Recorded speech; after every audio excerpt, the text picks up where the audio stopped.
થઈ ગયું શ્લોક નંબર 17 સ્ટેન કર્મ ન કર્તવ્ય ધર્માર્થમપી કેનચિત સ્વામી કાષ્ઠ પુષ્પાદિ ન ગ્રહણમ તદાજ્ઞા ભગવાન સ્વામિનારાયણના શિક્ષા પત્રમાં આપણને કીધું છે કે આપણે કોઈ દિવસ ચોરી નહીં કરવાની, ધર્મ માટે બી આપણે ચોરી નહીં કરવાની,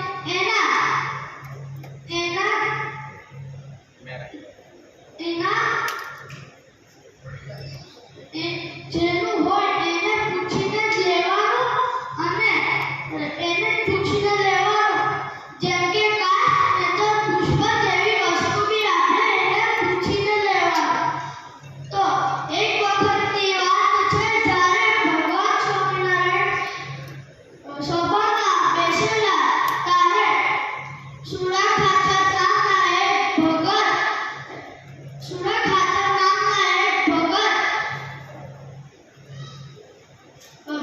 મોડા આવેલા. ત્યારે ભગવાન સ્વામિનારાયણને પૂછ્યું કે આજે કેમ મોડું થયું? ત્યારે એમણે પૂછ્યું કે આજે તો મારા બે બળદ ચોરાઈ ગયા છે.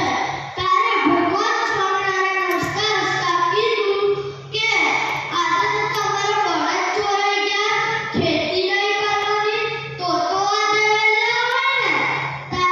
તો સુડા ખાચરે કીધું કે નાના મહારાજ, એ ભાઈ તો મારા બે બળદ ચોરી ગયા, પણ મેં તો બીજાના 4 બળદ ચોરી લાવ્યો છું. પછી ભગવાન સ્વામિનારાયણે ક્રોધ ગ્રહણ કર્યો અને કીધું કે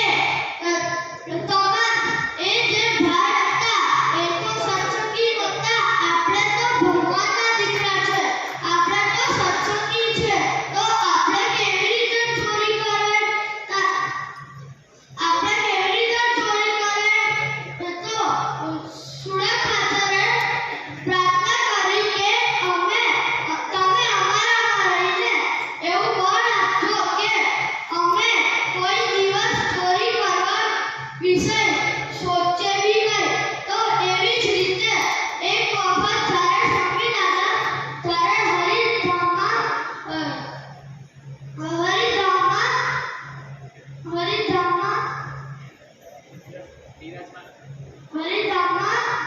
બિરાજમાન હતા, ત્યારે એમણે કીધું, એમના દર્શન માટે એક ભગત આવેલા. ત્યારે એમણે કીધું, તારે એમના તો દર્શન થઈ ગયા, પણ સ્વામિનારાયણે કીધું કે આંસુ લાગ્યા છો? ત્યારે એમણે કીધું કે આ તો કેરીની પેટી છે, અમારા ખેતર પર પહેલા સીઝનની પહેલી કેરી છે, એ મેં ઠાકોરજી માટે લાવ્યો છું. એ સાંભળીને સ્વામિનારાયણે એને હાથમાં લીધી અને માથે અડાવીને એને પ્રસાદી કરીને બાજુમાં ઉભેલા સંતને આપી અને કીધું કે આ કેરી ઠાકોરજીની સેવામાં વાપરજો. પછી જ્યારે સ્વામિનારાયણ થાળ કરવા વધાર્યા, ત્યારે બાજુમાં ઉભેલા સંતોએ બે કેરી ગોળીને એમની ડીશમાં મૂકેલી હતી. પછી સ્વામિનારાયણે આવીને જોયું કે એમની થાળીમાં બે કેરી છે. તો બાજુમાં ઉભેલા સંતોએ એમને પૂછ્યું કે આ શું છે? ત્યારે એમણે કીધું કે આ તો ઓલા જે ભગત આવેલા એમની કેરી છે. પછી સ્વામિનારાયણે ગુસ્સો ગ્રહણ કર્યો અને કીધું કે એ ભગત તો ઠાકોરજી માટે લાવેલા, એ આપણે ઠાકોરજીને પૂછ્યા વગર કેવી રીતે લેવાય? જો આપણે એને ઠાકોરજીને પૂછ્યા વગર લઈએ તો એ ચોરી કહેવાય. તો તમે જોયું ને, જે વાત ભગવાન સ્વામિનારાયણે આપણને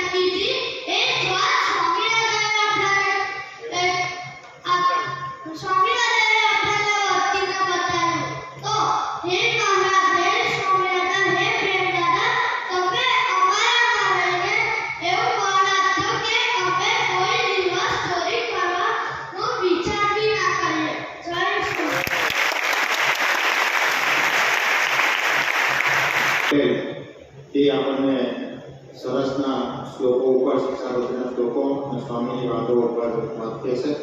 પૂજ્ય આત્મીય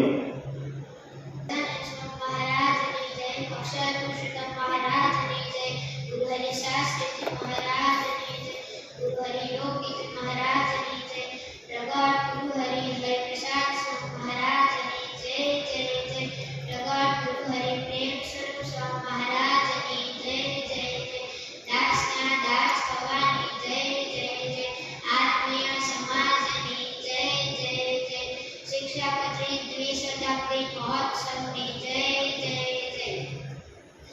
સ્વામીજી અમને ઘણી વખત પોતાની વાતમાં આપણે સૌને કહેતા કે આંખેથી યોગ્ય જોવું, કાને કરીને યોગ્ય સાંભળવું, હોઠે કરીને યોગ્ય બોલવું અને જીભે કરીને યોગ્ય આહાર વિહાર રાખવો. સ્વામીજી પોતાના પૂર્વ આશ્રમમાં આણંદમાં અભ્યાસ કર્યો હતો અને ત્યાં પ્રમદાસભાઈ ભણવામાં ખૂબ જ હોશિયાર હતા અને પરીક્ષા નજીક આવતી હોવાથી એક સ્કૂલમાં એક ભણતી એક દીકરીએ ગણિત શીખવાડવા માટે પ્રભુદાસભાઈને આગ્રહ કર્યો અને પ્રભુદાસભાઈએ તેને 3 મહિના સુધી ગણિત શીખવાડ્યું અને એ દીકરી ગણિતમાં સારા માર્ક્સે પાસ થઈ ગઈ અને એ દીકરીએ પ્રભુદાસભાઈનો આભાર વ્યક્ત કરવા ગઈ તો એ દીકરીએ કહ્યું, ભાઈ યાદ આવે છે? તો પ્રભુદાસભાઈએ એની પર વધારે પ્રતિભાવ આપતા કહ્યું કે ના બહેન. પછી એ દીકરીએ ઓળખાણ આપતા કહ્યું કે તમે પરીક્ષા પહેલા મને 3 મહિના સુધી ગણિત શીખવાડ્યું હતું, તેથી હું ગણિતમાં સારા માર્ક્સે પાસ થઈ ગઈ. પછી પ્રભુદાસભાઈએ કહ્યું, બહેન સાચું કહું તો મેં તારું મોઢું આજ સુધી ધ્યાનથી જોયું જ નથી અને મને તારો ચહેરો યાદ જ નથી. આપણે વિચારીએ તો જે દીકરીને પ્રભુદાસભાઈએ 3 મહિના સુધી ગણિત શીખવાડ્યું અને એ દીકરી તરફ પ્રભુદાસભાઈએ પોતાની આંખો પણ ન જવા દીધી, એવો કેવો પ્રભુદાસભાઈનો આંખોનો સ્વભાવ. પછી સ્વામીજી બીજી વાત કરે છે કે કાને કરીને યોગ્ય સાંભળવું. જ્યાં પણ નેગેટિવ વાત થતી હોય ત્યાંથી કોઈ પણ બહાનું બનાવીને આપણે ત્યાંથી નીકળી જવું જોઈએ. પછી સ્વામીજી ત્રીજી વાત કહે છે કે જીભે કરીને યોગ્ય ખાવું જોઈએ. આપણે સત્સંગી છે તો આપણે માંસ, મટન, મચ્છી અને કાળા લસણ ખાતા નથી અને અભક્ષ્ય થતા નથી. એથી વિશેષ સ્વામીજી આપણે કહે છે કે આપણે જરૂરિયાત કરતાં વધારે ખાવું ન જોઈએ. 1-2 કોડિયા ઓછા ખાઈએ તો સ્વાદની વિના ખાધેલું કહેવાય અને બીજાને વાગણી મળે અને આપણે વાગણી ન મળે તો આપણા મનને ઓછું લાગે છે. એની લીધે આપણે 2-4 કોડિયા વધારે ખાઈ લઈએ છીએ અને એ જમ્યા ન કહેવાય. પ્રભુદાસભાઈ રેવણદાસની ખડકીમાં રહેતા હતા અને ત્યાંના મિત્રો સાથે તેમને ખૂબ આત્મીયતા અને રસ પડતા હતો. ઘણી વાર બધા મિત્રો એકબીજાના ઘરે જમવા જતા હતા અને એક મિત્રના ઘરે હાંડવો ખૂબ જ સરસ બન્યો હતો અને તે મિત્રએ બધા મિત્રોને જમવા બોલાવ્યા અને પ્રભુદાસભાઈ અને મિત્ર એ મિત્રના ઘરે જમવા ગયા અને મિત્રો અને પ્રભુદાસભાઈએ જમવાની શરૂઆત કરી અને પ્રભુદાસભાઈએ થોડું જમ્યા પછી પ્રભુદાસભાઈને એવો સંકલ્પ થયો કે હાંડવો તો ખૂબ જ સરસ બનેલો છે. પ્રભુદાસભાઈએ તરત જ અંતરદ્રષ્ટિ કરીને સ્વાદમાંથી વૃત્તિ પાછી વાળી અને ઠાકોરજીને પ્રાર્થના કરી અને ઠાકોરજીને માફી માંગી. હું અડાજણ મંડળમાં બાળ સભા ભરું છું. ત્યાં અમને તિલક ચાંદલો કરવાનો, દરરોજ પૂજા કરવાની, માતા પિતાને પગે લાગવાનું, મોટાને આદર આપવાનો અને અમને ત્યાં ફરવા લઈ જાય છે. ત્યાં અમને સ્વામીની વાતો શીખવા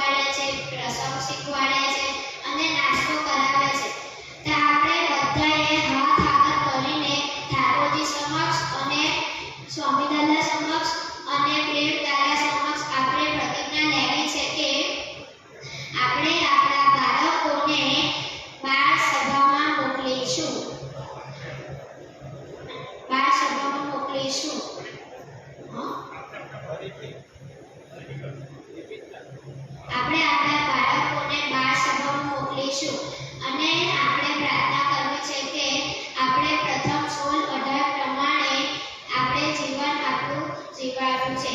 જય સ્વામિનારાયણ.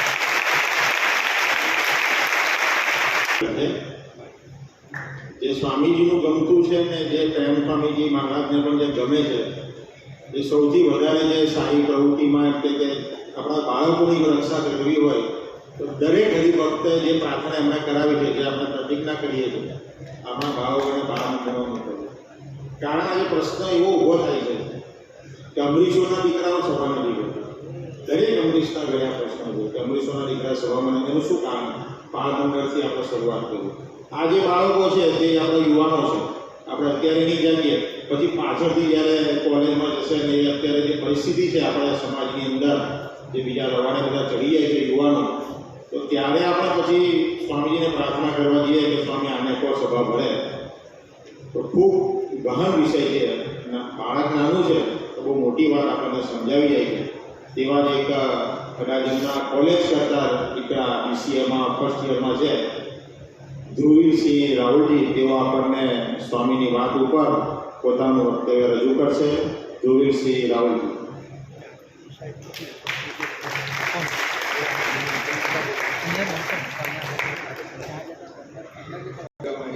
આત્મીય નમન કરશું. સુવદભાવ એકતા. સુભદ્ભાવ એકતા. સુભદ્ભાવ એકતા.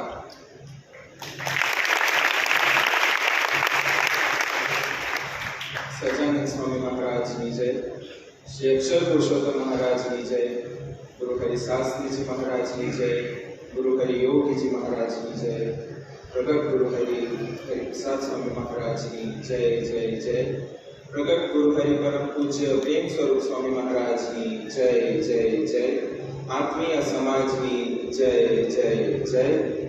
સણિયા સંસ્કાર ધામની જય જય જય. શિક્ષાપત્રી દ્વિશતાબ્દી મહોત્સવની જય જય જય.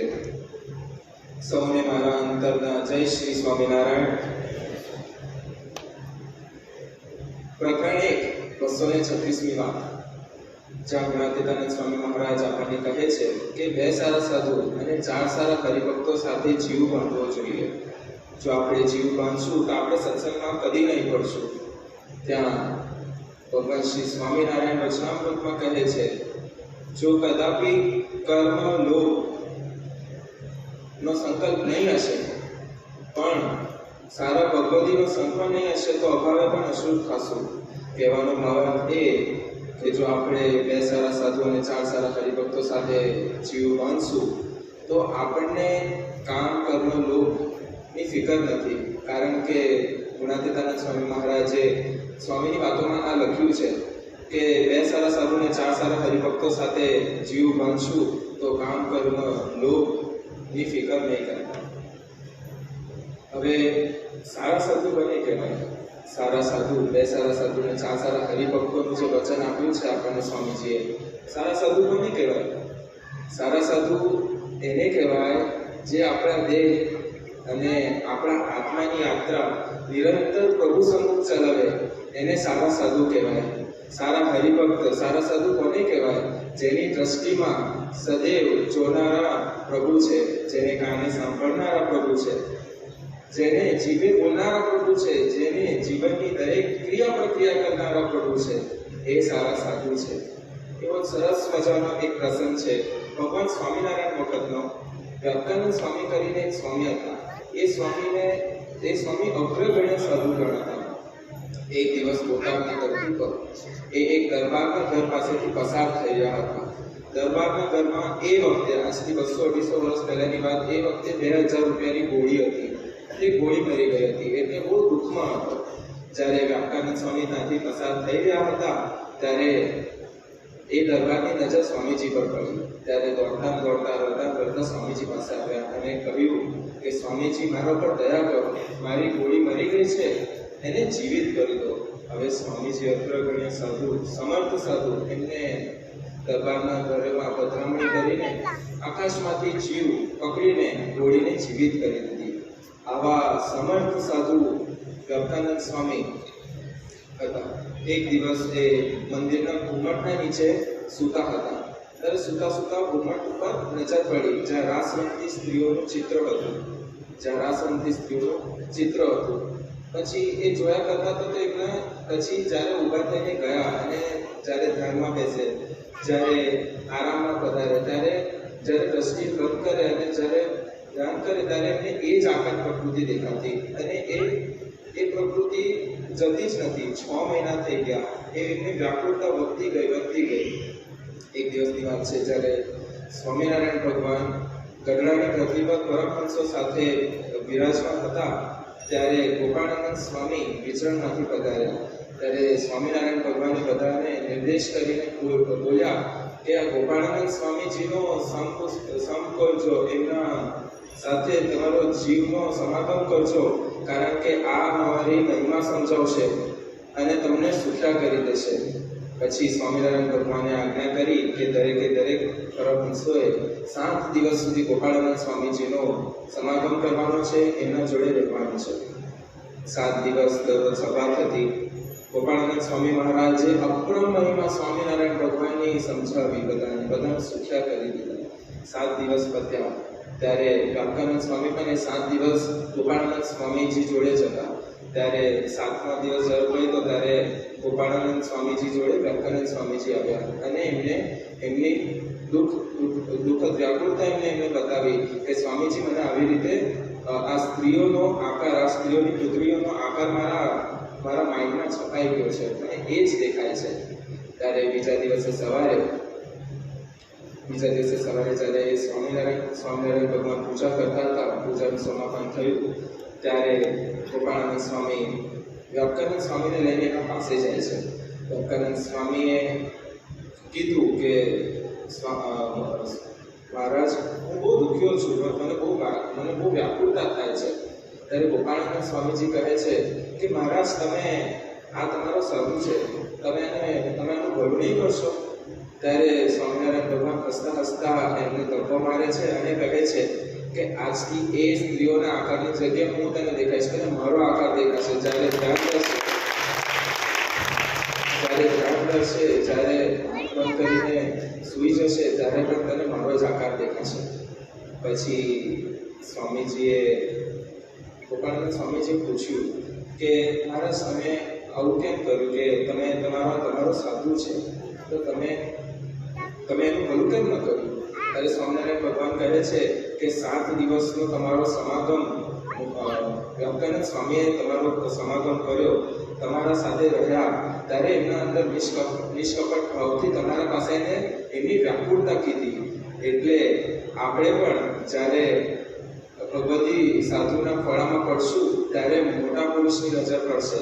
સ્વામિનારાયણ ભગવાને પણ આ જ કીધું કે મોટા પુરુષોની નજર ત્યારે પડે જ્યારે ભગવતી સંતોના ખોળામાં તમે વિરાજમાન હો. સ્વામિનારાયણ ભગવાને એમને બંને પાસે બોલાવીને એમને કીધું કે અને વ્યાખ્યાનંદ સ્વામીનો હાથ લઈ ગોપાળાનંદ સ્વામી મહારાજના હાથમાં આપીને કીધું કે આ ગોપાળાનંદ સ્વામીજીનો સંગ રાખજો, એમના જોડે સમાગમ કરજો, એને હેત કરજો, એમને પ્રીતિ કરજો. આ તમને સુખ્યા કરી દેશે, તમારો છેલ્લો જન્મ બનાવી દેશે. એટલે કહેવાનો ભાવાર્થ એ કે આપણે તો સામાન્ય વ્યક્તિ છે, આટલા સમર્થ સાધુને પણ એક સાધુની જરૂર પડે, એવા ભગવતી સાધુની ગોદમાં રહેવું પડે. આપણને પણ હરિપ્રસાદ સ્વામીજી મહારાજે કહ્યું છે કે પ્રેમ સ્વરૂપ સ્વામી મહારાજના સાથે દોસ્તી કરવાની છે. દોસ્તી કેમ કરવાની છે? હરિપ્રસાદ સ્વામીજી મહારાજે કહ્યું છે, જો આપણે દોસ્તી કરશું તો કામ, કર્મ, લોભ, અર્થમાં નિશા બધી ટળી જશે. આપણે એમના સાથે આપણો જીવનો સમાગમ કરાવીશું તો આપણો છેલ્લો જન્મ કરાવી દેશે. સ્વામીજીનો ખૂબ સરસ પ્રસંગ છે. જ્યારે હરિપ્રસાદ સ્વામીજી મહારાજ કઠેડી જોયા કરતા હતા, એ જ્યારે રૂમમાં અંદાજમાં હતા ત્યારે એક ભક્તે જોયું એમની સ્મૃતિ. એમને સ્વામીજી પાસે જઈને કહ્યું કે સ્વામીજી, કેમ તમે હથેળી જોયા કરો છો? ત્યારે સ્વામીજી થોડા સમય પછી બોલ્યા કે આ હથેળીના અંદર નાની મોટી હજારો રેખાઓ છે, નાની મોટી અને બધી ગૂંચવાયેલી છે. એક રેખા એવી નથી કે જે સીધી છે. એવી રીતે આપણી લાઈફમાં પણ ઇન્ફાઇનાઇટ અનગણિત પ્રોબ્લેમ્સ છે. તો સ્વામીજી પછી કીધું કે આ હાથને જ્યારે મેં યોગી બાપાના ચરણે સમર્પિત કરી દીધા અને યોગી બાપાએ મારો હાથ ઝાલ્યો, ત્યારથી મારા જીવનની દરેક પ્રોબ્લેમ ખતમ થઈ ગઈ છે. કોઈ દિવસ હવે પ્રોબ્લેમ આવતી નથી. આપણને પણ ભગવાન ત્યારે સંત મળ્યા છે પ્રેમ સ્વરૂપ સ્વામીજી મહારાજ. આપણને મેં પ્રાર્થના કરી છે કે સ્વામીજી અમારી હથેળીને પણ અમે તમને સમર્પણ કરી, અમારો પણ હાથ પકડો અને અમારા જીવને પણ સુખ્યા કરો. બહુ વર્ષો પહેલાની વાત છે, આજથી 25-24 વર્ષ પહેલાની વાત છે. અમેરિકાની ધરતી પર અન્નકૂટનો ઉત્સવ હતો. પ્રેમ સ્વરૂપ સ્વામીજી મહારાજ ત્યાં જ હતા. અન્નકૂટનો ઉત્સવ જ્યારે પૂરો થયો ત્યારે એક ભગત એમના દોસ્તને લઈને આવ્યા, એમના મિત્રને લઈને પ્રેમ સ્વરૂપ સ્વામીજી મહારાજને મળવા લાગ્યા. હવે એ ભગતને, એમના મિત્રને આલ્કોહોલની આદત, દારૂ પીવાની આદત, એટલે સભામાં પણ જ્યારે આવ્યા ત્યારે દારૂ લઈને આવ્યા, આલ્કોહોલ લઈને આવ્યા અને એને પીધો હતો. તો પછી એ ભગતે પ્રેમ સ્વરૂપ સ્વામીજી મહારાજને કહ્યું કે આ મારા મિત્ર છે, આજે સભામાં આવ્યા હતા, અન્નકૂટનો ઉત્સવ જોયો. ત્યારે એના મિત્રએ પ્રેમ સ્વરૂપ સ્વામીજી મહારાજને કહ્યું કે મહારાજ મને બહુ ગમ્યું અહીં આવ્યો, મને મારો આમ સુખ આનંદનો અનુભવ થયો. ત્યારે પ્રેમ સ્વરૂપ સ્વામીજી મહારાજે કહ્યું કે આવતા રહેજો, અહીંયા આવતા રહેજો. ત્યારે એમને એક ચેલેન્જ મોડમાં એના મિત્રનું નામ ભગુભાઈ છે. એ ભગુભાઈએ પ્રેમ સ્વરૂપ સ્વામીજી મહારાજે એક ચેલેન્જ મોડમાં કીધું કે મેં આના પહેલાં 9 મંદિરે ફરી આવ્યો છું, 9 અલગ અલગ જગ્યાએ જઈ આવ્યો છું, પણ આ મારી દારૂની આદત કોઈ છોડાઈ શક્યું નથી. ત્યારે પ્રેમ સ્વરૂપ સ્વામીજી મહારાજે પણ કીધું કે મારા ગુરુ હરિપ્રસાદ સ્વામીજી મહારાજ છે, ભગવાન સ્વામિનારાયણ છે. મને એમના ઉપર પૂરો વિશ્વાસ છે કે તમને 9 મંદિર ફરીને આવ્યા તો તમને 10મા મંદિર શોધવાની જરૂર નહીં પડશે. પછી બીજા દિવસે ભગુભાઈ સવારે આવ્યા, આખો દિવસ સેવા કરી, રાત્રે જાય, એવી રીતે ધીમે કરીને 1 મહિનો 1.5 મહિનો એવરી ડે આવે, સવારે આવે, પછી સાંજે જાય. પ્રેમ સ્વરૂપ સ્વામીજી મહારાજ જોડે પધરામણીમાં જતા, દરેક જગ્યાએ સંતોનો સમાગમ કર્યો. પ્રેમ સ્વરૂપ સ્વામીજી મહારાજ જોડે એટલી પ્રીતિ થઈ ગઈ કે જ્યારે એમને ખબર પડી કે પ્રેમ સ્વરૂપ સ્વામીજી મહારાજ ઇન્ડિયા પધારવાના છે, ત્યારે એટલા ધ્રુસકે રહ્યા કે એમને એવું થઈ ગયું કે મારા સ્વામીજી કાં જાય છે. પણ એમને સ્વામીજી આજ્ઞા કરી પ્રેમ સ્વરૂપ સ્વામીજી મહારાજે કે તમે મંદિરે આવજો, સેવા કરજો, ભગવતીનો સમાગમ રહેશે, ભક્તોનો સમાગમ રહેશે. 1 વર્ષ વીત્યું. મે જૂનનો સમય હતો જ્યારે હરિપ્રસાદ સ્વામીજી મહારાજ અને પ્રેમ સ્વરૂપ સ્વામીજી મહારાજ અમેરિકાની ધરતી પર ગયા અને ત્યાં એમને એરપોર્ટ પર ભગુભાઈ લેવા આવ્યા. પછી થોડોક સમય વીત્યો ને પ્રેમ સ્વરૂપ સ્વામીજી મહારાજ ભગુભાઈને લઈને હરિપ્રસાદ સ્વામીજી મહારાજ પાસે લઈ ગયા અને કીધું કે આ મારા દોસ્ત છે. પ્રેમ સ્વરૂપ સ્વામીજી મહારાજે કહ્યું આ મારા દોસ્ત છે. ત્યારે સ્વામીજી મહારાજે કીધું કે આમને તો હું બરાબર ઓળખું છું, આ કોણ છે, આમને તો બરાબર ઓળખું છું, આ કોણ છે. ત્યારે હરિપ્રસાદ સ્વામીજી મહારાજે એમનો પણ હાથ ચાલ્યો, જેવી રીતે વ્યાપકાનંદ સ્વામીનો હાથ સ્વામિનારાયણ ભગવાનને ચાલ્યો, એવી રીતે હરિપ્રસાદ સ્વામીજી મહારાજે ભગુભાઈનો હાથ ચાલ્યો અને એમનો હાથ પ્રેમ સ્વરૂપ સ્વામીજી મહારાજના હાથમાં આપ્યો અને કીધું કે તમે પ્રેમ સ્વરૂપ સ્વામીજી મહારાજનો સંગ રાખજો, એમના જોડે સમાગમ કરજો, જાઓ, તમારા છેલ્લો જન્મ થશે. પછી ધીમે કરીને સત્સંગમાં આગળ વધતા ગયા અને એક દિવસ એમના પત્નીએ પત્ર લખ્યો પ્રેમ સ્વરૂપ સ્વામીજી મહારાજને અને કહ્યું કે સુખ કોને કહેવાય મને નથી ખબર. અને એ પત્ર રડતા લખતા હતા. ત્યારે આંસુના ટીપા એ કાગળ ઉપર પડ્યા હતા, પત્ર પર પડ્યા હતા. ત્યારે લખે છે કે આ આંસુ નથી, આ પાણી નથી, આ આંસુ છે. તમારા ઉપર એટલો દેશકાળ, તમારા ઉપર એટલો દુઃખ છે સ્વામીજી, થેન્ક યુ, તમે મારા હસબન્ડને ધીમે કરીને એમની આલ્કોહોલની આદત છૂટી ગઈ. મંદિરે જતા, આલ્કોહોલ લઈને જતા, પીને પણ જતા, પણ કોઈ નહીં કહેતું નહીં. કેમ? કારણ કે હરિપ્રસાદ સ્વામીજીએ કીધું કે આપણે સૌને પ્રેમ કરવાનો છે. પણ આવી ભગવતીના ખોળામાં રહીને એમની આલ્કોહોલની આદત છૂટી ગઈ. ધીમે કરીને એમનો આખું પરિવાર સત્સંગી થયું. સિંગલ એક અપાર્ટમેન્ટમાં અમેરિકામાં રહેતા હતા. સ્વામીજીની પધરામણી કરાવી, સત્સંગ કર્યો, ભજન કર્યું અને મોટો ઘર લીધો. અને પછી દેશકાળનું બધું દૂર થઈ ગયું. 2010ની સાલ હતી જ્યારે ભગુભાઈની તબિયત નરમ થઈ, ઢીલી થઈ ગઈ. ત્યારે એમને આ હોસ્પિટલમાં દાખલ કરવામાં આવ્યા ત્યારે એમને પછી સ્વામીજીને જાણ કરી, હરિપ્રસાદ સ્વામીજી મહારાજને જાણ કરી કે આવી રીતે ભગુભાઈની તબિયત નરમ છે. ત્યારે સ્વામીજીએ કહ્યું કે અઠવાડિયા પછી સ્વામિનારાયણ ભગવાન મહંતાનંદ સ્વામી, ગુરુ હરિશાસ્ત્રીજી મહારાજ, ગુરુ યોગીજી મહારાજ તમને આવીને ધામમાં તેડી જશે. અઠવાડિયું વીત્યું પછી એમના મૃત્યુના 25 મિનિટ પહેલા એમને પાછો એમને ફોન કર્યો સ્વામીજીને, અને સ્વામીજીએ કીધું કે તૈયાર થઈ જાઓ, 25 મિનિટ પછી મહારાજ આવશે અને તમને ધામમાં તેડી જશે. 25 મિનિટ પૂરી થવાની 2 મિનિટની વાર હતી ત્યારે ભગુભાઈ બોલ્યા કે મારે સ્વામીજી જોડે વાત કરવી છે. જ્યારે ફોન કર્યો ત્યારે પ્રેમ સ્વરૂપ સ્વામીજી મહારાજ હરિપ્રસાદ સ્વામીજી મહારાજ પાસે ફોન લઈને જતા હતા. ત્યારે હરિપ્રસાદ સ્વામીજી મહારાજ બાથરૂમનો દરવાજો ખોલીને આવ્યા, બોલે લાવો મને ખબર છે મારા ભગતનો ફોન છે. અંતર્યામી સાધુને ખબર પડી ગઈ કે મારા ભગતનો ફોન છે.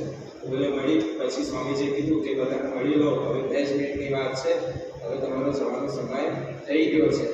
દર્શન એમને વાત કરી. પછી બધા એમના ફેમિલી મેમ્બર ત્યાં અમેરિકાની પત્રિકા મળ્યા એ છેલ્લી 1-2 મિનિટમાં, અને એમને કીધું કે હવે બધાનું મળાઈ ગયું હોય, ભગુભાઈ બધાને કીધું કે હવે બધું મળાઈ ગયું હોય તો મહારાજ સ્વામિનારાયણ ભગવાન હરિપ્રસાદ સ્વામીજી મહારાજ મારી રાહ જોઈ રહ્યા છે. તમે મને મળી લીધું હોય તો હું આંખ બંધ કરું, આંખ મીચું અને સ્વામીજી મહારાજ જોડે એમની ગોદમાં થઈ ચાલ્યો જાઉં નથી. આ પ્રસંગથી આપણને જાણવા એ મળે છે કે આપણે પશુ છીએ. આપણે ભગુભાઈ પશુમાંથી અસુર બન્યા, પણ ભગવતી સમાગમ, ભગવાન ત્યારે સંત પ્રેમ સ્વરૂપ સ્વામીજીનો સમાગમ થયો ત્યારે પશુથી અસુર હતા, પશુથી પશુ બન્યા, પશુથી માનવ બન્યા, અને માનવથી ભગવાનના દીકરા બન્યા. એટલે પણ આપણે પણ પ્રેમ સ્વરૂપ સ્વામીજી મહારાજ જેવા ભગવાન સમાગમ કરવો છે. આપણે એમને તેના સાથે દોસ્તી કરવી છે. આજના શુભ અને મંગલકાર્ય દિવસે ભગવાન સ્વામિનારાયણ, ગુરુ હરિપ્રસાદ સ્વામીજી મહારાજ, પ્રેમ સ્વરૂપ સ્વામીજી મહારાજના ચરણોમાં આપણે પ્રાર્થના કરવી છે કે હે મહારાજ, અમારી દોસ્તી પ્રેમ સ્વરૂપ સ્વામીજી મહારાજ જોડે થાય. એમના દોસ્તી થકી અમારે અર્થ, માન, ઈર્ષા, કામ, ક્રોધ ને લોભ ટળી જાય. અમારો છેલ્લો જન્મ થઈ જાય, કારણ કે હરિપ્રસાદ સ્વામીજી મહારાજના આશીર્વાદ છે કે પ્રેમ સ્વરૂપ સ્વામીજી મહારાજ જોડે જે દોસ્તી કરશે તેનો છેલ્લો જન્મ થશે, કામ, કર્મ, લોભ બધું ટળી જશે. દિવસે સ્વામીજીના ચરણોમાં એ જ પ્રાર્થના. સજાનંદ સ્વામી મહારાજની જય.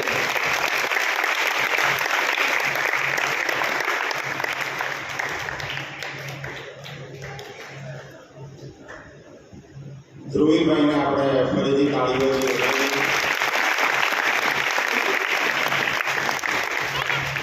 ધ્રુવીભાઈના મમ્મી પપ્પા પણ આજે સભામાં પધાર્યા છે, એમનું પણ આપણે સ્વાગત કરીએ છીએ. તમામ મંડળના પ્રમુખશ્રીઓ, વડીલોનું પણ આપણે અડાલજ મંડળ દ્વારા હાર્દિક નમ્ર સહિત સ્વાગત કરીએ છીએ. અડાલજ મંડળની અંદર એક ભાણાભાઈ કરીને એક સેવક છે. આપણી સભા આમ જનરલી જોઈએ તો રવિવારની સભા 5 થી 7ની હોય તો બધા દૂરથી આવતા હોય તો ક્યારેક 5:30 થાય, 6 વાગે, પણ ઠાકોરજી તો આપણી રાહ જોતા જ હોય કે રવિવારે બધા મળશે. આ કોઈ ફોર્માલિટી નથી. મંદિર છે તે ભગવાનનું ઘર છે. આપણે કોઈના ઘરે જઈએ, ધારો કે આપણા કોઈ વિવાહ હોય ને આપણા ઘરે જઈએ અને બહારથી ઊભા રહીએ અથવા 5 મિનિટમાં પાણી પીને નીકળી જઈએ ત્યારે ખોટું લાગીએ. તો ભગવાન જ્યારે એક અઠવાડિયાથી આપણી રાહ જોતા હોય તો સમય હોય આપણી પાસે તો વહેલા આવીને ભજન કરવું. અહીંયા સારા તને ભગવાન જેવા આવે આરામમાંથી તો તરત આપણે એમની સામે બેઠા હોય કે અહીંયા ખાલી હોય તો કેવું લાગે. સામાન્ય દિવસોમાં જનરલી દરેક હરિભક્તોને ત્યાં કોઈ બર્થડે પ્રસંગ હોય કે કંઈ ફરવા જવું છે તો બધા ફરવા જતા, અથવા કોઈ મહેમાન આવે તો આપણે એમને કહીએ કે ચલો કે બતાવો તમે સુરતમાં. તો હવે આપણી પાસે સ્વામીજીના આશીર્વાદથી આપણી પાસે એક સરસનું કેન્દ્ર થયું છે. આપણે ત્યાં કોઈ પણ મહેમાન આવે છે તો આપણે એક વખત એક દર્શન કરવાના હોય. આ કોઈ સામાન્ય વાત નથી. બહારના જે છે એની એક વાત કરું. આપણા સુરતના ચીફ જસ્ટિસ કહેવાય છે, જેની અંદર બધી કોર્ટો આવે. એ સાહેબને જ્યારે પહેલી વખત સરિયા મંદિરે લાવવામાં આવ્યા તે દિવસે મૂર્તિ પ્રતિષ્ઠા નથી થઈ. પ્રેમ સ્વામીજી મહારાજ એમને મૂર્તિ પ્રતિષ્ઠા પહેલાં દર્શન કરવા દઈએ, પછી એમના માટે ધૂન કરી. એટલા માટે ધૂન કરી કે તેમનું હાઈકોર્ટની અંદર નિમણૂક થાય. તો એમના આશીર્વાદની ધૂનથી તેઓ પોતે હાઈકોર્ટ પણ ગયા અને ત્યાંથી આગળ સુપ્રીમ કોર્ટમાં પણ એમનું લેક્ચર ગોઠવાયું. ગુજરાતની અંદર હાઈકોર્ટમાં જવા માટે ઘણા બધા જજો લાઈનમાં હોય. આ જેમની પસંદગી છે એ પેપરમાં પણ આવેલું અને જે આપણા સાહેબ છે તે પોતે પણ ત્યાં ગયા. પ્રેમ સ્વામીજી મહારાજે અમને ફોન પર પણ દર્શન આપ્યા, આશીર્વાદ આપ્યા અને એમણે ખૂબ રાજીપાનું દર્શન બતાવ્યું. હવે મુદ્દાની વાત છે, આપણે કેમ કોઈને અહીંયા લઈને આવવાનું છે? કારણ કે ઠાકોરજીના થાળ થાય છે તો દરેક પ્રસંગે જનરલી હોટલોમાં જઈએ તો 1500-2000 જે સામાન્ય બિલ થાય છે.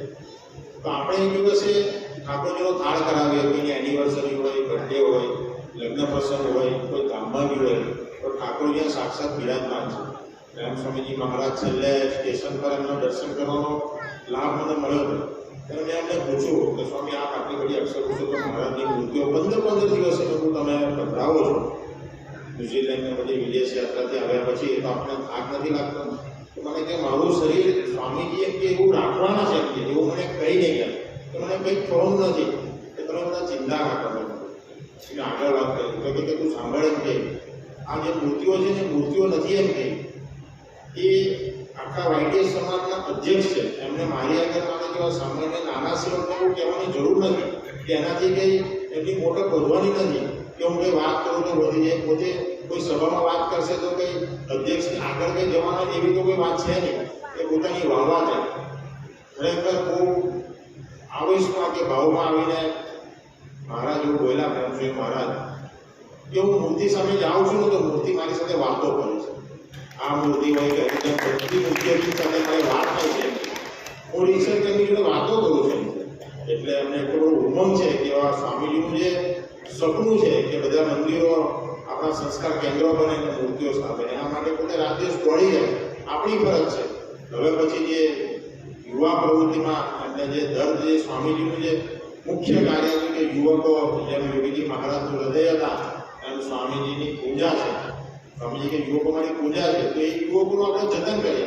આજે આપ સૌને કદાચ ખ્યાલ નથી, ઘણા બધા યુવકો એવા છે કે જેને સભામાં નથી આવવા દેવામાં આવેલા, એ યુવક આ સભામાં આવીને મને મળી ગયા છે. એમને ઘરે જઈને કહેવામાં આવ્યું કે તમારે સભામાં નહીં જવું. એ યુવક પણ આ સભામાં બેઠો છે, નામ એનું પવિત્ર છે, હું આખું નામ નહીં બોલતો, પોતે આ સભામાં છે. એવા ઘણા યુવકો છે, એવા ઘણા બહેનો પણ છે કે જેને ખૂબ સેવા કરવી છે, પણ પરિસ્થિતિ એવી છે કે એમને આવવા નથી દેતા. તો એવા જે બધા પૂર્વાશ્રમના જે આપણા જે હતા, એક બેન એવા છે કે અમે લોકોએ આ વખતે રસોઈની સેવામાં એવું નક્કી કર્યું કે દરેક જણને થોડું લાભ મળે એમાં. એટલે કે કેવી રીતે કરે એટલે આપણે બધાએ ભેગા થઈને એવું પ્લાનિંગ કર્યું કે આપણે આખું સીધું સામાનનું લિસ્ટ મંગાવ્યો કે જેમાં દરેક જણ ઇન્વોલ્વ થાય. ઘણી વાર કેવું થાય કે આ 1500 હરિભક્તો છે એને જમાડવા હોય કે ભાઈ તો કેટલો ખર્ચો થાય, તો પ્રવીણસિંહને કે ચંદ્રસિંહને પૂછીએ કે ભાઈ 50,000 60,000 કે 70,000 બી જાય, મિષ્ટાન રાખો તો 90,000 પણ પહોંચો, તો એ શક્ય નથી. પણ દિલમાં એવી ભાવના હોય કે આપણે બધાને જમાડવા છે, તો આપણે એવું નક્કી કર્યું કે સીધું સામાન મંગાવી દઈએ.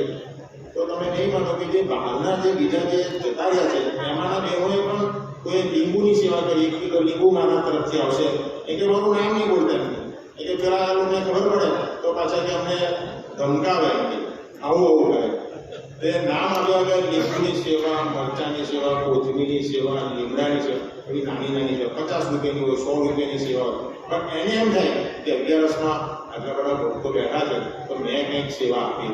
એમ હા, મૂળ ડીએનએ કાકા તો હરિનામનું છે એટલે એ તો રહેવાનું છે. અડાજણમાં પ્રેમ સ્વામીની એક મિટિંગ હતી, તેમાં લિફ્ટની અંદર અમે ઊભા હતા. મને આમ છાતી પર હાથ નાખીને એવું બોલ્યા કે જેટલા પણ ગયા છે એ બધા પાછા આવવાના છે, તું ચિંતા નહીં.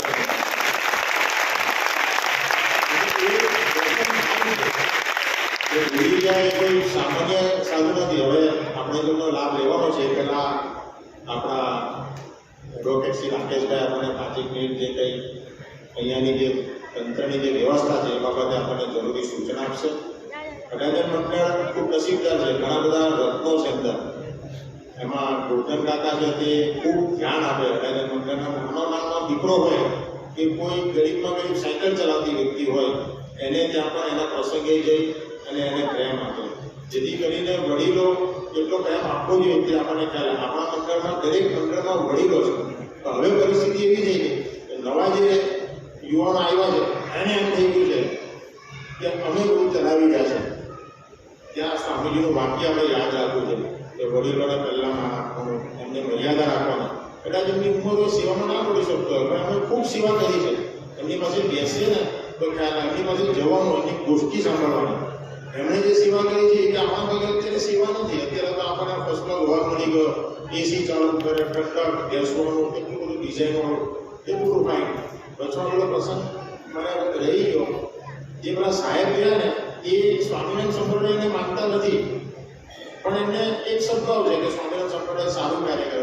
આ મંદિર જોયા પછી કાકા સાક્ષી છે એમાં એવું નક્કી કર્યું કે સુરતમાં એક બહુ પ્રસિદ્ધ મંદિર છે મહાદેવજીનું. એ મંદિરની ડિઝાઇન કાકાને બોલાવીને મારી હાજરીમાં કીધું છે કે તમે આ મંદિર જે કહે છે સ્વામિનારાયણ મંદિરની ટાઈપનું ડિઝાઇન તમે બનાવો. મહાદેવના ભગત છે, ખૂબ પોતે પ્રખર માને છે અમને. સાહેબ એવું કીધું કે આ તમારું સ્વામિનારાયણવાળાનું જે તમારું પ્લાનિંગ છે, જે તમારું મેનેજમેન્ટ છે એ થોડું ફાઇન છે, તો આ એક ગુણ છે. એટલે જે બધા આપણે જેને આપણે લાગે દર્શન કરવા, આપણે કોઈ પછી પૈસા નથી માંગતા, પણ એ જોશે ગુણ દેશે, સભા કરતા થશે. રવિવારની સભા તો ભગવાન સ્વામિનારાયણની ચાલુ થયેલી છે, યોગીજી મહારાજ તો આપણે આજ્ઞા કરી છે રવિવારની સભા આજે તેને ફરજિયાત કરી. રામ સ્વામીને જ્યારે પણ મળીએ ત્યારે ચોક્કસ આપણે એક વાત કહી છે કે રવિવારની સભા બધાએ જોવું.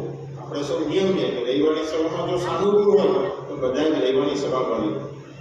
અમારા મંડળમાં એક ભાણાભાઈ કરીને એક સેવક છે, એ જો વચનામૃતમાં ભગવાન સ્વામિનારાયણે વાત લખી છે કે અમારા સ્વરૂપનું જ્ઞાન તો અમે ધારીએ ને થાય, આ જે સમજણ છે અમે ધારીએ અને સમજણ આપીએ. તો વિચાર કરો કે આટલા બધા વખતથી પણ આપણે સત્સંગમાં સભામાં કરીએ છીએ તો બીજા બધાને સમજણ કેમ? બધા પીએચડી કરે છે, મોટી મોટી કંપનીના હેડ પર હતા, તેને સમજણ કેમ નહીં આપી?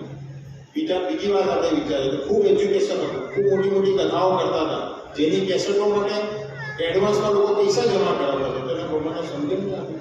તે ભગવાનની કૃપા નથી. આપણે જે બધા બેઠા છે ને ખૂબ પોતાને ધન્ય માનવું પડે કે આપણે ખૂબ નસીબદાર છે કે સ્વામીજી આપણને પ્રેમ સ્વામીના હાથમાં હાથ સોંપીને ગયા, જેથી કરીને અહીંયા બેઠા છે. આપણે પણ જો પ્રહલાદે ભગવાન સામે 6 મહિને યુદ્ધ કર્યું હતું, પછી ભગવાને કીધું કે હું યુદ્ધ કરીને ના જીતાવ, મારું ભજન કરો તો જીતું, તો આપણે પણ સામે ઊભા પડ્યા. તો આપણે ખૂબ નસીબદાર એટલે છે કે આવા પુરુષને, જે પ્રગટ પુરુષને આપણને ગોદ મળી છે, ભગવાન સાથે ડાયરેક્ટ વાત કરે છે. આ કોઈ સામાન્ય બાબત નથી. માણાભાઈ જે છે એ પૂર્વાશ્રમના જે કંઈ પેલા સંત હતા એમના એ રાઇટર હતા, એમના સેક્રેટરી, અમારા એક બીજા લીડર હતા, એટલું જ પાણી પી આખા મંડળમાં કોઈ સાંભળે નહીં એવી વ્યક્તિ હતી. એને તમે જુઓ ને એવું લાગે કે સાયકલ ચલાવતી, એને સ્માર્ટફોન પણ એને આવડતો નથી, મેચ શું એ ખબર નથી, પિક્ચર શું એ ખબર નથી, એવું એનું મગજ છે. કંઈ જ ખબર નથી દુનિયાની, એની એરિયા પણ ના ખબર પડે, પણ એટલી ખબર છે કે કડાજનની અહીંયા સૈયા કેવી રીતે હોય એટલી બસ એને ખાલી ખબર છે. એવી વ્યક્તિ અત્યારે નીચે સેવામાં છે. ભાણાભાઈ કદાચ અહીંયા નહીં હોય, ભાણાભાઈ બેઠેલા છો એ નથી, નહીં તો આપણે દર્શન કરાય. એમણે એક જીત પકડી કે પ્રેમ સ્વામી મહારાજને કહો કે મારા દીકરાને ત્યાં મેરેજ થઈ ગયો દીકરો આપો. મેં કહ્યું તો સભા કરતો નથી તું, તો કે ના તમે કોણ ગમે તે કરો, બહુ મને ફોર્સ કરે તો હું ના કહું. પછી સુભાષ સ્વામીને કીધું કે ના આપણે પ્રાર્થના કરીએ તો કહેવા ગયા, તો પણ પ્રેમ સ્વામી હા આપણે મહારાજ કરશે, પણ બોલી નહીં ખબર. એને એટલી જીત કરી, એને ખબર કે આ બોલશે તે થશે. પછી એ બેસી ગયો સામે, ના મહારાજ તમે બોલો કે મારે ત્યાં મુક્ત આવશે. હવે પ્રેમ સ્વામી હશે, મને કે આને તો ખબર. પછી પ્રેમ સ્વામી કે સારું જા આપણે દુઃખીએ, મહારાજ મને મુક્ત આપશે. એનો દીકરો સભા નથી કરતો, એને ત્યાં પહેલો મુક્ત આવે. એવા ભોજન કાકાને ચરણ પ્રાર્થના કરતા પહેલા રાકેશભાઈ જે કંઈ આપણને સૂચન કરે છે તે બાબતે બધા પૂજ્ય રાકેશ.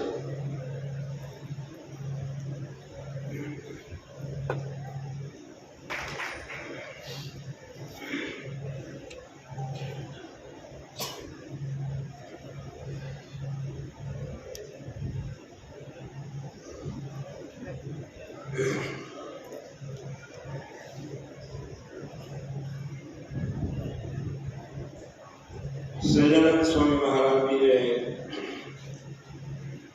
અક્ષર પુરુષોત્તમ મહારાજની જય, જ્ઞાનાનંદ સ્વામી મહારાજની જય, જાગા સ્વામી ભગતજી મહારાજની જય, ગુરુ હરિ શાસ્ત્રીજી મહારાજની જય, ગુરુ હરિ યોગીજી મહારાજની જય, ગુરુ હરિ હરિપ્રસાદ સ્વામીજી મહારાજની જય જય જય, પ્રગટ ગુરુ હરિ પ્રેમ સ્વરૂપ સ્વામી મહારાજની જય જય જય, આત્મીય સમાજની જય જય જય. દાસના દાસ થનારની જય જય જય, હરિપ્રેમ હિરક મહોત્સવની જય જય જય, શિક્ષાપતિ દ્વિશતાબ્દી મહોત્સવની જય જય જય જય.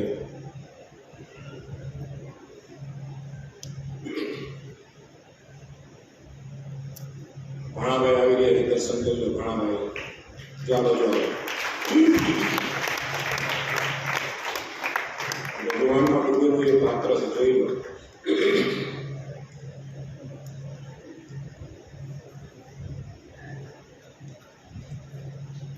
ભગવાન સ્વામિનારાયણ કેવળ 11 વર્ષની ઉંમરે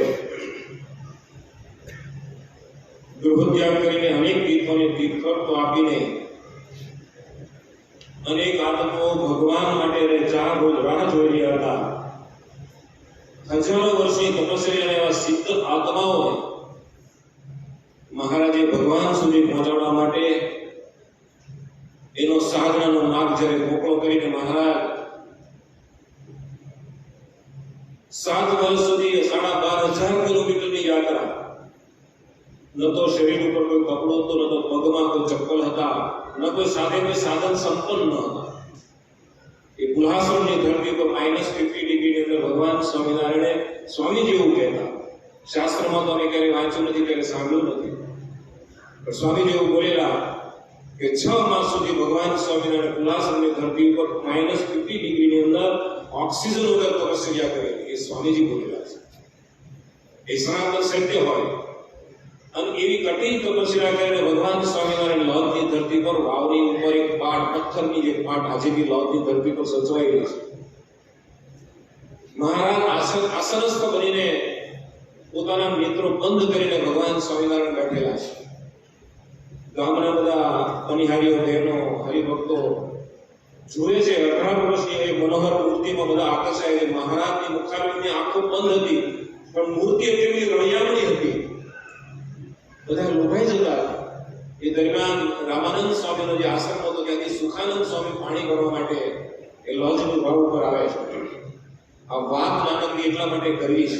આ પ્રસંગો બધા એક શાસ્ત્રની અંદર અલગ અલગ વક્તાઓ પાસે ખૂબ સાંભળેલી છે, પણ આ જે વાતનું જે રહસ્ય, મલ્ટી ડાયમેન્શનલ એંગલ જે છે, ભગવાન સ્વામિનારાયણના ધારક એવા પવિત્ર સંતનું દરેક હલનચલન, ઇવન સ્વામીજીઓ બોલેલા કે એનું આંખનું જે પાપણનો જે પલકારો છે એ કેવળ સાધના હિત માટે હોય છે, આ સુખાકારી માટે હોય છે, જગતના કલ્યાણ માટે જ હોય છે. આંખનો પલકારો જો કલ્યાણકારી માટે હોય તો એની પરાવાણી, એનું વાક્ય, એનું જીવન, એને કરીને જે તપસ્યા હોય સાધન માટે કેટલી અગત્યની હોય છે. મહારાજ આસનસ્થ બેઠેલા છે, નેત્રો બંધ છે. સુખાનંદ સ્વામી પાણીનું દેગડું ભરીને બાજુમાં આવે છે. વાતનો સંવાદ એકદમ ટૂંકો છે, પણ બહુ મોટું રહસ્ય કહી જાય છે. સુખાનંદ સ્વામી પ્રાર્થના કરે છે, વનરાજ આપનું મુખારવિંદ જોતા આપ તો સાક્ષાત ભગવાન એવું લાગે છે. પહેલી જ નજરે સુખાનંદ સ્વામીને એવી પ્રતીતિ થાય છે, એવો અનુભવ થાય છે. નજીકમાં રામાનંદ સ્વામીનો આશ્રમ છે. રામાનંદ સ્વામીનો આશ્રમ નાનકડો છે, ખૂબ રળિયામણો છે, સાધન સંપન્ન છે, બધી વ્યવસ્થા છે, સંતો રહે છે, સમાજ આખો રહે છે, હરિભક્તો આવે છે. એ આશ્રમનું વર્ણન કરતા ભગવાન સ્વામિનારાયણ આંખો ખોલતા નથી. પછી સુખાનંદ સ્વામી ગુરુ રામાનંદ સ્વામીની વાતો કરે છે. ઉદ્ધવજીનો અવતાર એવા ગુરુ રામાનંદ સ્વામી ખૂબ મોટા છે, ખૂબ પ્રતાપી છે, ખૂબ સિદ્ધવાન છે. અનેકની હજારોની સંખ્યામાં સમાજ છે, એવા ગુરુ અમારા બહુ મોટા છે. એનો આશ્રમ બહુ મોટો છે. તમે આશ્રમમાં પધારો. ગુરુનો મહિમા ગાય છે, છતાં મહારાજ આંખો ખોલતા. જ્યારે સુખાનંદ સ્વામીએ મુક્તાનંદ સ્વામીનો મહિમા ગાવાનું શરૂ કર્યું, સુખાનંદ સ્વામી આશ્રમમાં રહેતા સહપાઠ્યતા એની સાથેના, એની ઉંમરના, એની સાથે જે સેવા કરતા જે પાત્રો છે, નાનામાં નાના ભણા જેવા જે પાત્રો હતો, એનો જ્યારે મહિમા ગાવાનું જ્યારે એને શરૂ કર્યું, 2 મિનિટ સુધી જ્યારે એના મહિમાનું ગાન કર્યું, ત્યારે ભગવાન સ્વામીને આંખો ખોલી, નેત્ર ખોલી. એ મહારાજ આપણને સૌ કહેવા માંગે છે, ગુરુને તો આપણે બધા મોટા માનીએ છીએ, ગુરુનો તો મહિમા છે, ગુરુની તો આમિના છે, પણ ગુરુના જે સંબંધની અંદર જે સમાજ છે એનો મહિમા જ્યારે એક સરખા એકી સાથે જે સેવા કરતા હોય, એકી સાથે જે રહેતા હોય, ગુરુનું જે સેવન કરતા હોય, ગુરુની સાથે યુગ કાર્ય ચલાવતા હોય, એનો મહિમા જ્યારે ભારોભાર અહીંયા પ્રસ્તાવ સ્થાપિત થશે ત્યારે ભગવાન સ્વામિનારાયણ એવું કહેવા માંગે છે એ જગ્યા પર મારો વાસ છે. મહારાજ ખરા જઈને ઊભા થઈ ગયા. મુક્તાનંદ સ્વામીની વાતો કરે છે, સાથેના શિષ્યોની વાતો કરે છે. આશ્રમની રહેલા સાધનાથી કરતા ભાણા જેવા સાધકોની જ્યારે મહિમાથી મહિમા સબર જ્યારે મહારાજની સામે વાતો કરે છે, ભગવાન સ્વામિનારાયણ પાઠમાંથી ઊભા થઈ જાય. સુખાનંદ સ્વામી આશ્રમમાં લાવે છે, સમાજનું દર્શન કરે છે. મહારાજ પહેલા દિવસે સેવામાં જોડાઈ જાય છે. ધરતીના ઇતિહાસમાં સ્વામીજીના શબ્દો છે. સ્વામી કે ધરતીના ઇતિહાસની અંદર કોઈ એવો સાધક નહીં હોય, કોઈ એવો શિષ્ય નહીં હોય જેણે ગુરુના દર્શન કર્યા વગર, ગુરુના સમાજના દર્શન કરીને, ગુરુના સમાજને જે રીતિનીતિ જોઈને, ગુરુના સમાજની જે મહિમાની રીતિનીતિ જોઈને અને જો પ્રથમ વખત જો ગુરુ બનાવ્યા હોય તો એ ભગવાન સ્વામિનારાયણ છે. રામાનંદ સ્વામી તો ભુજની અંદર વિચરણ કરી રહ્યા હતા, લોજમાં નહોતા. મહારાજ જ્યારે લોજની ધરતી પર જ્યારે આશ્રમમાં વધાર્યા ત્યારે રામાનંદ સ્વામી લોજની ધરતી પર આશ્રમમાં નહોતા, એ ભુજની ધરતી પર વિચરણ કરતા હતા. અને એ જ વખતે પહેલા દિવસે સમાજનું દર્શન કરીને ગુરુ રામાનંદ સ્વામીને ભગવાન સ્વામિનારાયણ પોતે ગુરુ બનાવે છે. એક પ્રણાલી મૂકે છે મહારાજે. ગુરુ શિષ્યના નાતાની કોઈ જરૂરિયાત નથી. ભગવાન સ્વામિનારાયણની તો વાત જ જુદી છે. નવલાખ પર્વતની અંદર પોતાના 9 લાખ શરૂ કરીને નવલખા પર્વતની અંદર 9 લાખ શિષ્યોને, 9 લાખ યોગ પુરુષોને, 9 લાખ યોગીઓને ભગવાન સ્વામિનારાયણ એક સેકન્ડની અંદર પોતાના ભગવાનની પ્રતિકરણ કરાવતા હોય. એ જગન્નાથપુરીની અંદર મહારાજ એ આસુરી તત્વ ધરાવતા એવા બાવા લોકોને એક સેકન્ડની અંદર, એક દિવસની અંદર ભગવાનના ધામમાં પહોંચનાર વ્યક્તિ આટલી બધી સંકલ્પ શક્તિ ધરાવતા હોય. સ્વામીજી એવું બોલેલા સ્વામી એક સેકન્ડના લાખનો ભાગમાં હજારો રામાનંદ સ્વામી બની શકે. સ્વામી કે એક સેકન્ડના લાખનો ભાગમાં હજારો મુક્તાનંદ સ્વામી જેવું સર્જન કરી શકે. અને એમણે ગુરુ તરીકે રામાનંદ સ્વામીને સ્વીકાર્યા ત્યાં સુધી સીમિત ન રહ્યા મહારાજ.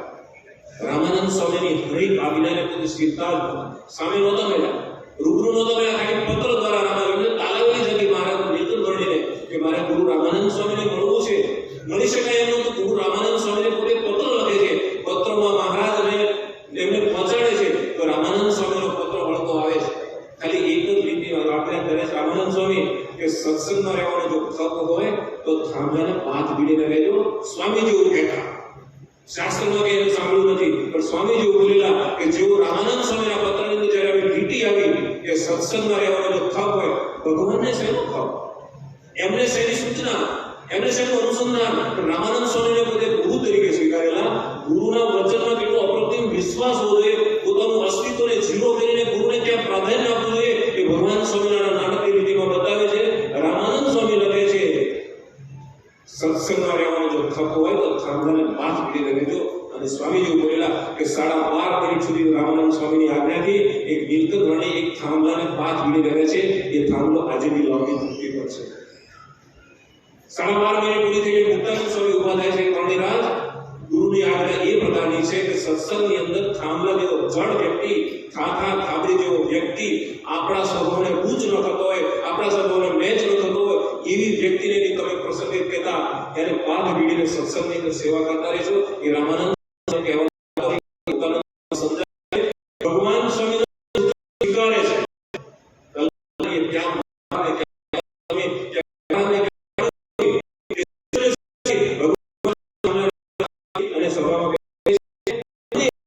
સૌથી વિશેષ વાત એ છે 49 વર્ષ સુધી આ ધરતી પર મહારાજ રહ્યા. 49 વર્ષની ઉંમર સુધી એક થયા એ મુક્તાનંદ સ્વામીની આજ્ઞામાં એ સૌથી વિશેષ વાત છે. સ્વામીજી કહેતા ભગવાન સ્વામીનું પાડવું બે જ હેતુ છે. એની સૌથી વધારે તો સૌથી મોટી તપસ્યા આ સ્વામીજી બોલેલા.